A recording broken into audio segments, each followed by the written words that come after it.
The content presented is for entertainment purposes only. Some content may not be suitable for all viewers. Viewer discretion is advised.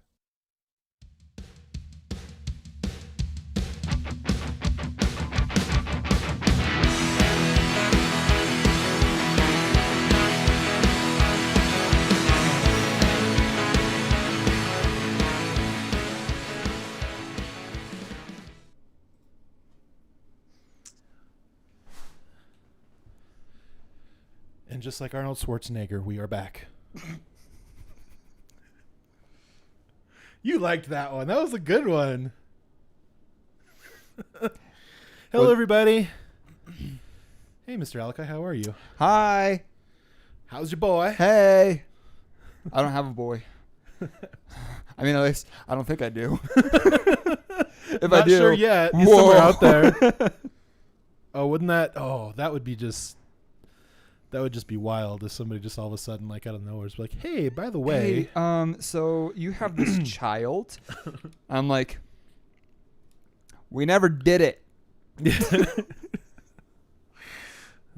very interesting. Very interesting. It's been a wild day today. I am a little bit pinker and redder than I usually am. I sat outside in the sun for far too long when I was getting ready to deliver my packages, and so it sapped a lot of the energy out of me, and then I had to deliver after that.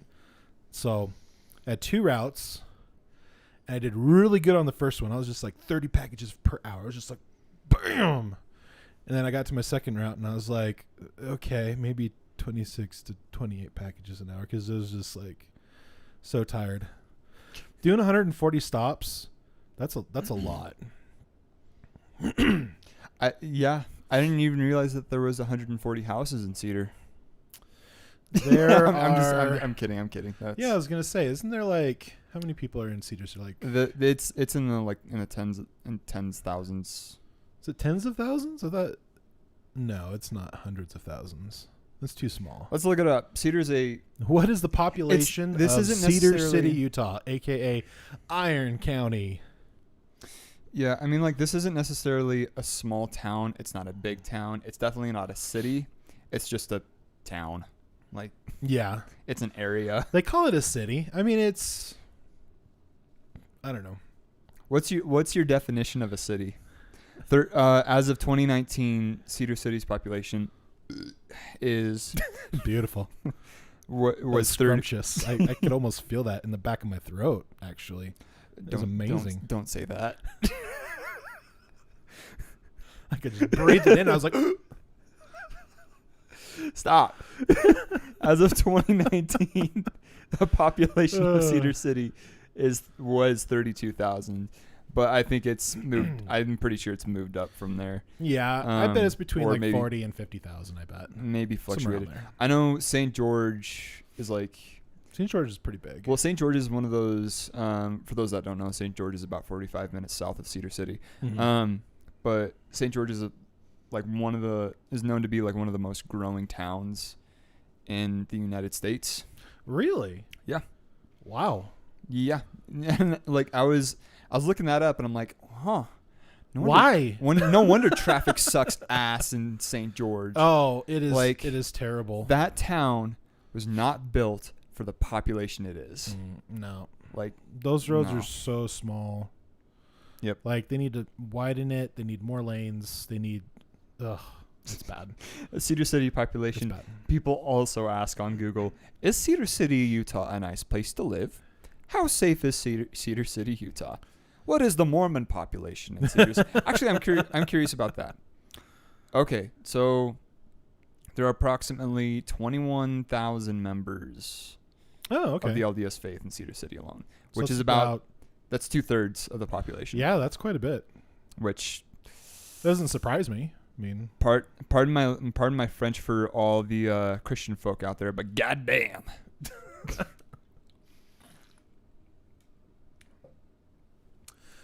I had a very strange dream this morning because, as you and everybody else knows, I did serve an LDS mission out in West Virginia, Charleston. Spent a lot of time in West Virginia and Virginia.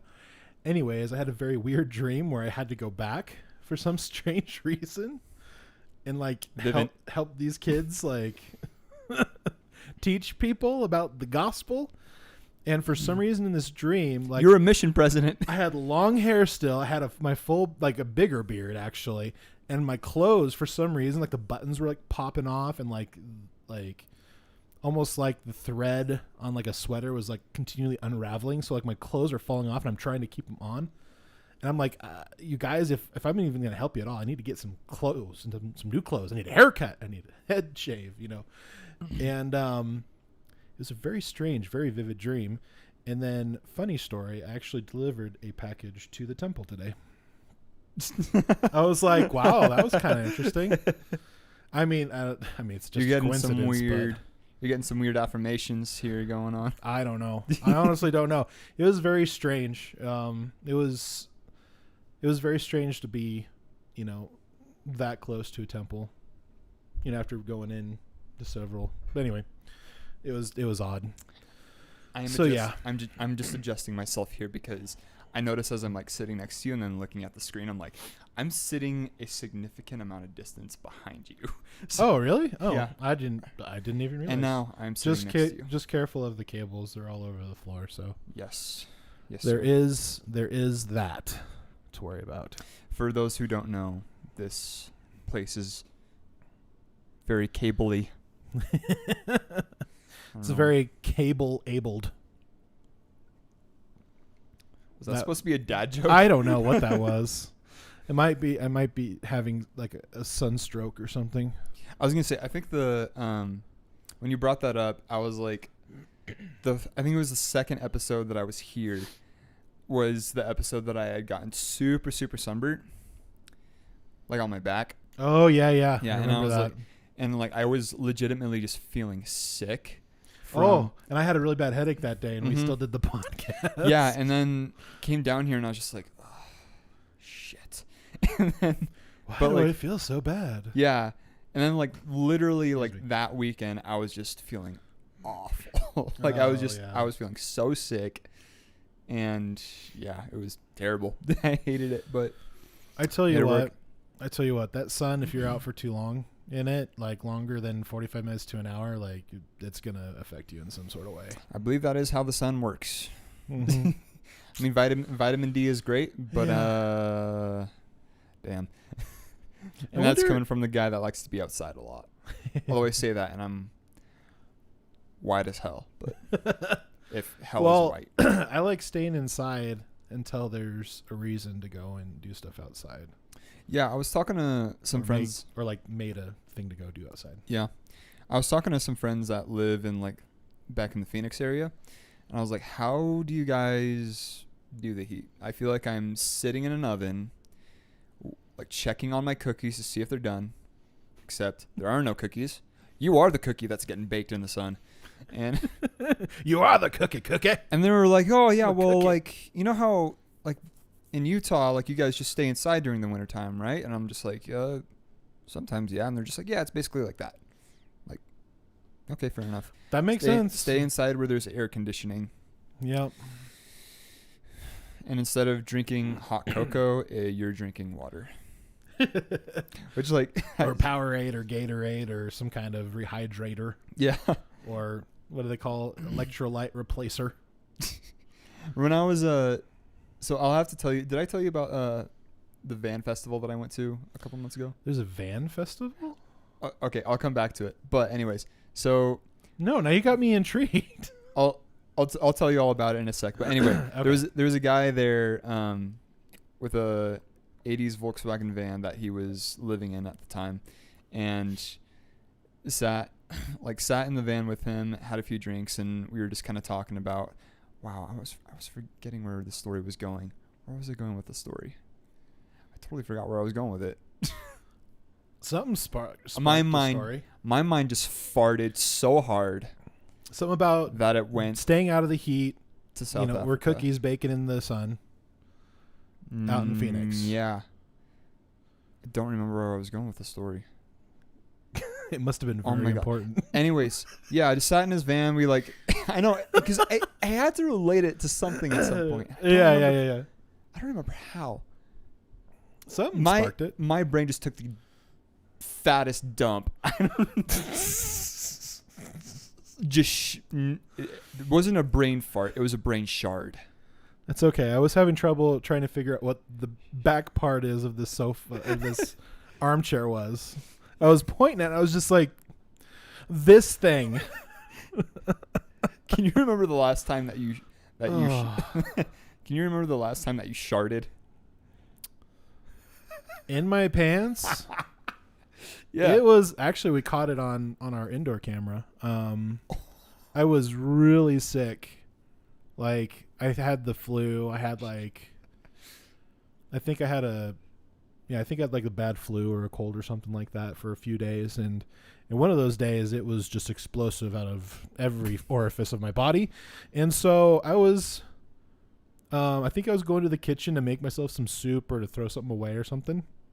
And all of a sudden I'm like, oh, finally I can pass some gas. And it wasn't gas. I'm like, I seriously stopped, and you could hear me audibly go, "You got to be kidding me." So I start digging around in my pants. I'm like, yep, sure enough, I need to go take a shower. The forbidden. I mean, it wasn't like huge or, it was, I mean, I got it was a a nice, shart. Yeah, it was a shart. I mean, it wasn't like, I haven't like full on like took a full load dump in my pants. I haven't done that probably since I was a very, very small kid. Yeah, I don't think. But I've often wondered what it would feel like for some strange reason. See, I can't remember sharding my pants past the age of like 14, maybe. 14? I think that was the This last was literally time. like, I want to say it was last year, maybe 2. It's pretty recent. Ladies and gentlemen, Jacob is old. I mean that with as much love as I can possibly give. Well, I appreciate that. I mean, it's very strange, the way your body starts to go a different direction. You're just like, after you hit about 30, 35, your body's just like, I give up. And I like thought everything hurts. Like my knees hurt, my feet hurt, my ankles hurt, my arms hurt, my elbows hurt. Man, this whole time I thought I was going to be done by the time I hit 50. No, I guess it's 30 that I'll be done. Only got 6 years. I think my grandmother is 90. I want to say 96, 97. Yeah, my grandparents are in their 90s too. And she lives, well, she doesn't do assisted living. She lives on her own, but like some of the family members like are always like over there doing like hanging out with her or whatever, checking in on her. Right. But yeah, she's been like that since I could remember. She's never been in an assisted living. She is older, so I mean, her mind, has aged with her, but she's not like not there. Like she's still there, which is pretty spectacular. Especially hearing stories about when she was younger, or like, I think this past birthday, I think she called me and I said, "Hey Grandma, how's it going?" Oh, I call her Mima. I said, "Hey Mima, how you doing?" And she's like, "Jacob, you were born this day very, very late, and I remember bringing you home and holding you in my arms." And she just goes on and starts telling me a story about, when I was born, when she first held me. It was pretty cool. That is like cool. she still remembers that 40 years later. That reminds me of That's incredible. It reminds me of those stories that you kind of hear from like, who was I talking to? Who? I don't remember who I was talking to, but someone was telling me a story about like how, because he and his dad look very, very much alike. So his dad is no longer around, but his grandmother, like his dad's mom, is still around. And I guess like she's kind of at the point where she's starting to lose it a little bit, so she's not completely there. Yeah. And I guess they were having a conversation and they were talking, and she was calling him his dad's name. because the entire time I guess she thought that she was talking to Excuse me. her son, his dad. Really? Yeah. Oh, wow. So it was one of those crazy moments where he just like he let go and was just like just completely lost it, because you know his dad had been gone for a little while. So it was like, wow. And his dad was such a great guy that it was like just really heavy and hard for him to hear. But yeah, those kind of stories always impress me and like make me think quite a bit. So I don't know how we went from sharding to this, but it's okay. It's about getting older. I like it. That's a good theme.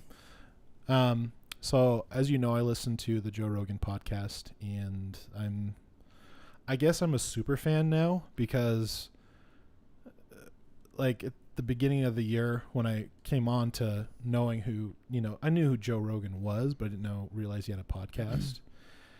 And so last couple of years we've been listening to it.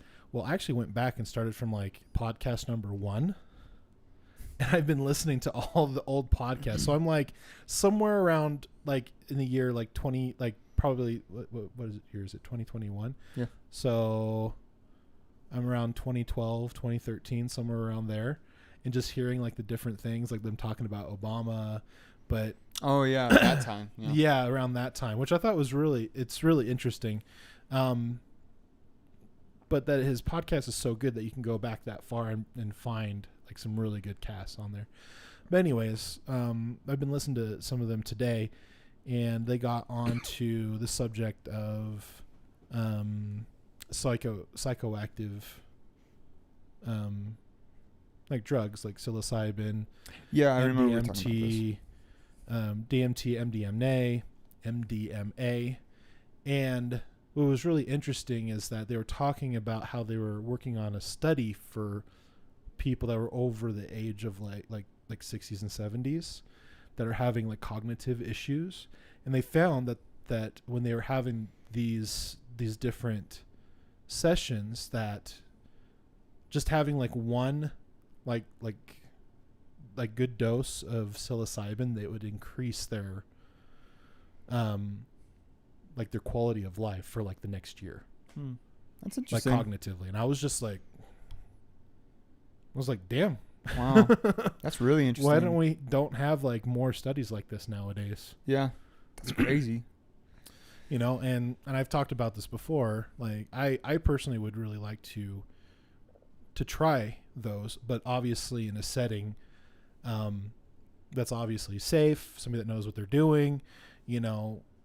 I think it'd be really cool to have like some of these drugs, quote unquote, actually decriminalized and actually legalized, and be able to dispense them in a very safe way with shamans and stuff like that. I think that would be really cool, like to see the difference in people's lives, because they've had some like really great results, not only with older people with psilocybin, but definitely DMT with post-traumatic stress. Like, and they've had very many cases where people, like after first and second doses, like I think they usually do like 3 treatments, but they've had people like with post-traumatic stress disorder. Yes, PTSD. There we go. That works. Where they've been able to actually completely come out of it, like just after the first dose. Yes, they've had cases, and one of the guys that had such great results, he actually, with one of the medical advisors or doctors or whatever that's doing this study, he actually buddied with them and jumped on like Joe Rogan's podcast and started doing like a tour talking about all these different results that they were having. And I was just like, wow, why aren't we doing more of that instead of just throwing pain relievers? That is really interesting. Yeah. And so I personally, I would like to do that in a safe space like that. That'd be really interesting to see. Just because, in my personal life, I've been diagnosed with ADD, ADHD, depression. I have panic attacks. I can't remember the other term. My wife likes using the other term, but I've had these things like throughout my life, and I've been able to mitigate a lot of it because, going through different therapy sessions, stuff like that, getting tools for myself to do better in different situations that do cause high anxiety, or cause depression, things like that. And so I think it'd be really interesting to see the results that I could get by going through some of those treatments. Like I would love to explore that. And it sucks that, like the one thing that we're actually getting through, the legalization process, decriminalizing some of these quote unquote drugs is cannabis, which is helping a lot of people. It's actually helping a lot of, young adults and children with autism. Many great cases and studies on it. Yeah, I won't say how I'm associated with them, but I do. But someone keep it on the DL. someone very close and dear to me does use medical marijuana for for a condition that they have, and it's actually been really helpful for them. So I mean, I don't think I've ever really had a bad experience when I've used it. So I mean, actually that's a lie. I've woken up in the morning very dehydrated. That's cannabis hangover. And that's also when I've just been dumb and just really didn't give a shit about what I was doing the next day. But well, as you know, I was in a rock band for a while when I was in Phoenix, and I got to experiment with a lot of different things. That's when I started drinking more frequently, social drinking. I've literally only have been drunk maybe a handful of times. I could talk about some of them. Some of them are pretty funny. Some of them very cryptic. Excuse me. But I did have an opportunity to actually take some cannabis in a form of a bong. It was like a makeshift. I think it was out of a 2-liter bottle that they made it out of. And it was really interesting too, because the guys I was around, they weren't poor. They were fairly well off. Most of them had their own businesses. Most of them clean pools, repaired pumps and stuff like that. Yeah, so I got an opportunity to take it for the first time. I think there was something else in it because bro, I've never felt so unable to be in control of myself. Also, there was a cute girl I was trying to impress as well. Didn't go over very well. I ended up having to pass out on his couch because I was having a bad trip. You had the show off syndrome. Yeah, I did. I did. Where it was where you see a cute girl or cute guy and you're just oh man, I gotta show off for this person and try to impress him, and then you just make an absolute fool of yourself and you're great, you just effed yourself in the butt. Yep. Yeah, it's just they brought it out and they're just hey, you want to hit this? I'm nah, I'm good. Cute girl walks out of the back porch. I was just exactly. I was just bet, let's do this. Yeah, give me a couple hits. So I think I only took I took a total of 3. The first one I didn't even inhale. I didn't know what I was doing, and so they showed me how to lift up the bowl and all that stuff so I took 2 really good hits on it, and yeah, everything was just spinning. It was whoa. I felt like my head was just doing this, doing figure eights. The room, the walls were warbling. If that makes any sense. They're just kind of and they had this kind of texture on the wall, and it could be just a regular textured wall, but it seemed like the textures was moving, kind of like how insects move in a swarm. And it's just kind of it was it was really weird.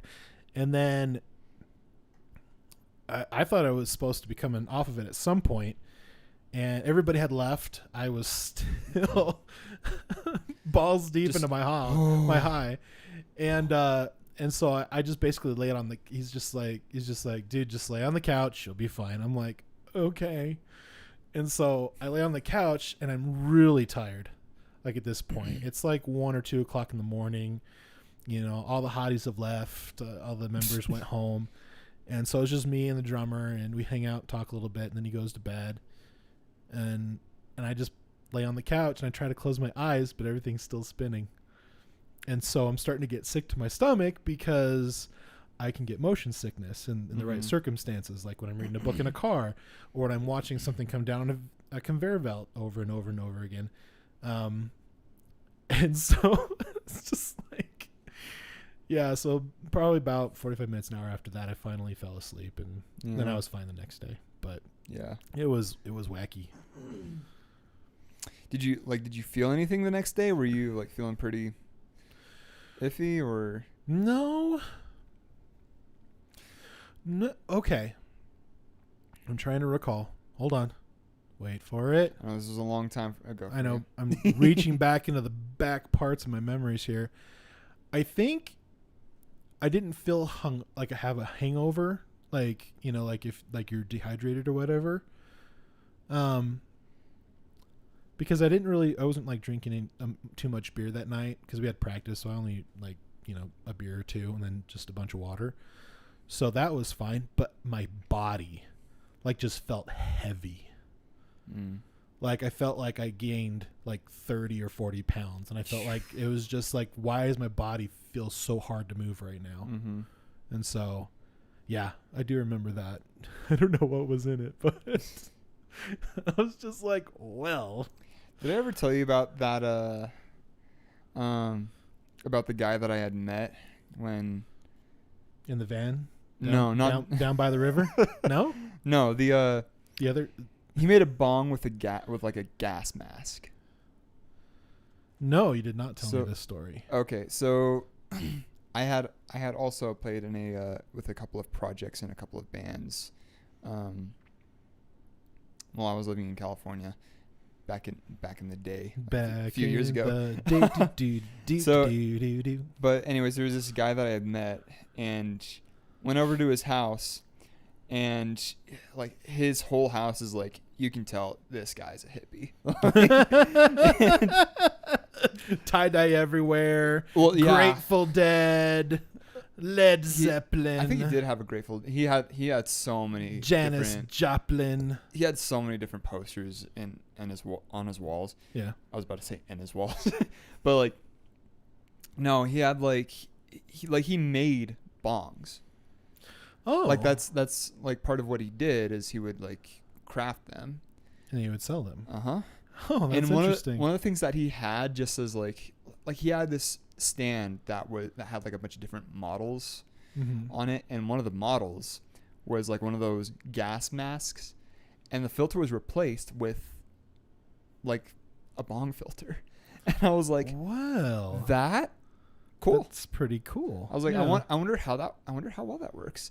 And I had asked him about it, and he was just like, oh, I have no idea. I've never tried it.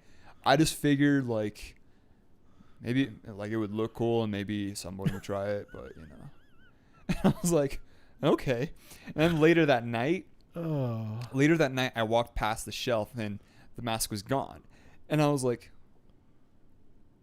hey, where's your, and I look over in the corner, he's sitting on his like big lounging chair, and he's just passed out and he's wearing the mask. And I'm just like, what? Like, that's very strange. That would kind of freak me out a little bit. I know, like I literally went to the bathroom for like 5 minutes. Yeah, I was in there for a while. Taking a deuce. Walked out. Was walking around the house and then walked past the shelf, and I was like, oh, it's gone. Hey, okay. That's right. What's going on. Yeah. I don't even know if he used it that night or, but like, it was the funniest thing. I was like, this dude. I tell you what, man, there's a lot of very creative people out there, and making a bong out of a gas mask is very creative. He was one of those guys. He's one of those guys that would like throw out those really mind-boggling questions all the time. Mm-hmm. Like he was like, dude, imagine this. You got two people playing chess. One of them's a mind reader. The other one can see into the future. Who's going to win? And I'm like, bro, I think I'm going to go pretty deep. I think I'm going to go home now. Because I have to think about this for a few hours. Yeah, good grief. Yeah, how would that work? That hurts my brain right now. I was going to say, if you and me are playing chess, I can read minds and you can see into the future. Yeah, but if the person that's seeing the future and you're reading the mind while I'm seeing into the future, then you would see all the plays as well. Exactly. We would both. So I think at this point it turns into like a turns into a paradox, it's basically. Like we make a deal on the future through mind reading. Maybe. Okay, I'm not high enough for this. So that's funny. We got a few more minutes though. Okay, cool. We probably got another 10 minutes before. We're gonna be doing just to explain, because I don't think we did this in the beginning, but we're gonna be doing 2 parts for this podcast. So yeah. Yeah. So basically, what we're doing is we're gonna be doing a couple of shorter podcasts for the next, I don't know, a few weeks to a month. We'll see how it goes. We're just basically gonna be banking some 45-minute episodes. So in the case like when our fridge broke and we had to get a new one instead of doing the podcast happens, or if we decide to go on vacations or whatever, we still will have some content to give to you guys roughly around the same time. So that way, because things happen, like life happens. Like a couple of weeks ago, unfortunately, like you guys had your whole incident with the refrigerator, so wasn't able to make the podcast happen. And I'm sure eventually life will happen again, and one or both of us will not be able to make it or something. Or maybe we'll both be doing something. Yeah, it's possible. Or maybe something happens and you're just like, oh, hey, it's, time to put up one of those emergency podcasts. Hey, my boy Bobby, he has a Bobby. He has a birthday, so I'm gonna go do that, and then be like, oh, okay, I'm gonna go do a birthday. So I'm thinking that would be smart to do that. Yeah. So that's I what we agree. decided to do.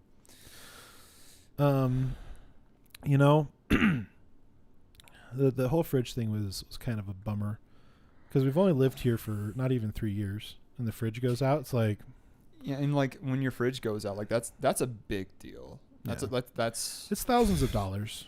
I mean, it's not cheap.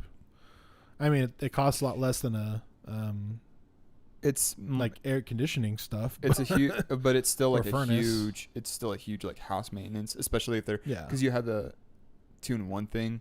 Mm-hmm. So it's both you lose both your fridge and your freezer. Yep. So it's like, cool. Well, there goes the food that we need. Yeah. Do we still have any barbecue chips left in the in the pantry? Yep. Exactly. So. Yeah, we'll have to. We probably would have made it to the podcast if they didn't take forever to bring the fridge out to us. Because we called ahead of time, like literally like 20 minutes or 30 minutes before we got there. We got there, and then we waited for like almost an hour and a half before they even brought it out. Yeah, and I remember sitting here and I'm just like, I was slowly getting more and more sleepy because I had worked a 9 to 6 that day. Yeah. And I spent the majority of it outside playing with the kids at work. Yeah. So it was like, yeah, it's exhausting. Kids are exhausting. Yeah, but I love them. Of course. But yeah, and I was just slowly but surely getting more and more sleepy throughout the night. And I was like, I gotta work again in the morning. I'm going for a hike tomorrow. And I'm going for another hike again tomorrow. So that's exciting. I hope I have an easier day tomorrow. I don't want to do another 140 stops. It is kind of nice. That was a lot. It is kind of nice when it works out that way, where it's just like the day before was just absolutely awful, and then the next day is just chill. Yeah. But sometimes like you have those weeks where it's just like literally every day is exhausting. Yeah. And then it's vice versa. Every single day is super chill. But at that point, I'm like bored. Yeah. And it's one of those weeks where it's just like you know, where you can have those weeks at work. It's just like, hey, how was your work week? And you're just like, oh, it was awesome. And then like those super chill ones, it's like, it was fine. It was good. Fine. It was good. Yeah, it was okay. It was fine. It was another week, but that's how we roll. And then you have the eye rolling ones, where it's just like, how was your week? And you're like, oh yeah. So glad it's the weekend. TGIF. That's the same noise I make in the morning when I wake up and I really have to pee, but I don't want to get up. Oh. You'll probably enjoy this more when you have a significant other living with you, but it's really funny because my wife will do that. She's Really? like, I don't want to get up. I'm warm. I'm comfortable. I'm like, okay, great. And then I'll go and I'll sit down and do my business. And then she'll get up and she'll dance in the hallway. And I'm like, dude, go into the hallway. We have 3 toilets in this house. So we literally have our master, right? We have a bathroom that's literally just past our laundry room in the hallway upstairs. And then we have the hall bathroom on the main level. And one day we'll have a beautiful bathroom down here. But she has to use that one. It's so funny. I'm just like, you're just silly. You make me laugh. Yeah. Yeah. Did I tell you guys that story about the significant other I had that was like when we were sleeping and when we were asleep, she would like be on top of me basically. Yeah. You did say that one a couple of episodes back. literally like no space. I'm falling off the bed. I'm so sorry. I don't mean to bash you or anything. Like I'm just telling my story here. Like literally just telling your ready truth. You're telling your truth. Literally it's okay. Falling off the edge of the bed, and she's on like kind of on top of me, just in my ear, just I'm like, not only do I have zero space in this bed, this woman is snoring in my ear and I cannot fall asleep. Oh my God.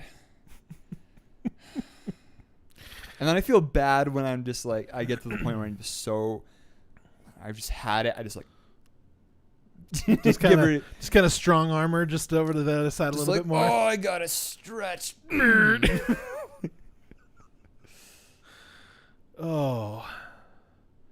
Okay, I have 2 stories I want to tell, and then we can end this one. Okay. And start our pre-record. Okay. So sorry again that this was so short, but so I remember the first time I slept in the same bed with a woman, and we were engaged at that time. She was living with her sister, and she really didn't care what we were doing. So it got really late at night because we were up late talking and, just having, watching movies and stuff. And she was like, yeah, you can just sleep in my bed with me. I'm like, okay. Didn't get any sleep because you're in the same bed with a stranger. You don't know what to do. It was so funny. Like I literally could not sleep. I think I was the same. Like the first time I slept in the same bed as someone, like I just had a hard time sleeping. Not because like I was afraid of something that they were gonna do. It was just like I just wasn't used to it. Yeah, it was just different. You spend so long just sleeping on your own. It's like, I have somebody else next to me. I can't move if I'm uncomfortable. I can't like breathe super heavily. I can't like clear my throat. Like you're being like, I think I was just being so considerate, like too considerate to the point where don't want to accidentally pop a boner. You don't want to like be really next to each other for too long because then you become super heated and it's gross and sweaty. All that fun stuff. Yeah. And I'm going to tell you a story that has nothing to do with this. So we've talked a few episodes back on how my dreams, sometimes I act out in them. And so I start, flailing and moving and stuff. This one particular time, it was really late at night. I was really tired. Rianne passed out on the couch. Tried to wake her up. She's like, I'm like, okay. So I went upstairs and passed out in the bed, and I had a really bad nightmare. Like, I haven't had a bad nightmare that bad for a while. And apparently I acted out really hard in that one, and I flailed so hard I jammed my thumb probably on the headboard or on the wall or something, and it was so bad that it was sore for about 2 or 3 days, and I had a blood blister under my nail. Whoa. And I was like, crazy. Wow, I don't think I've ever had a dream that bad and have acted so violent out of it. So I'm really glad that she wasn't in the bed, because I have accidentally, popped her, in her arm or in her head. Not on purpose. But, when you're thinking you're fighting off monsters or trying to protect your family, it's crazy. That reminds me, I had a dream. Okay, this is the last one. Okay, yeah. Sorry. So I had a dream like maybe 1 or 2 nights ago about a tsunami hitting Cedar City. Really? Yeah. That's interesting. And in southern Utah. And I was like, what? So my first thought was like, that's why there's a lighthouse in Cedar City. Just waiting for that beachfront property. Yes, ladies and gentlemen, there is a lighthouse in Cedar City, Utah. That's right. Anyways, super not necessary, but it's here. Anyways. Fun fact. Yeah, and I was looking up the meaning of because you know how like certain dreams can have like meanings, I guess. Yeah. I guess that's a debatable topic. It is a known practice, different cultures and stuff like that, where dreams can be interpreted in certain ways. Yeah. Yes, I do understand. So I guess tsunamis, like a tsunami dream, can represent emotional vulnerability for empaths, which like stuck with me because I remember like when Rianne was talking to me the other week about like me being an empath, I guess, which I never really thought about, and then I had that dream and I was like, that's interesting, cool. So I think you are. Yeah, I don't know. I've never really thought about it or looked into it as much. I probably should start looking into it more, so that way I can make use of it. Well, do you often feel similar emotions to people that are having emotions at that time near you? Maybe we should save this conversation for the pre-record. That's a good point. To be continued. I feel like this is a big conversation. If you want to hear the story, watch part 2 of this. Whenever that comes out. Eventually. Well, hey, thank you guys all for watching. If you haven't already, hopefully we have earned your subscription, your follow. You can follow us over on youtube.com. You can give us a subscription there. Make sure to ring that bell. And all of the links are in the description down below. So as always, we will see you all in the next one. Oops.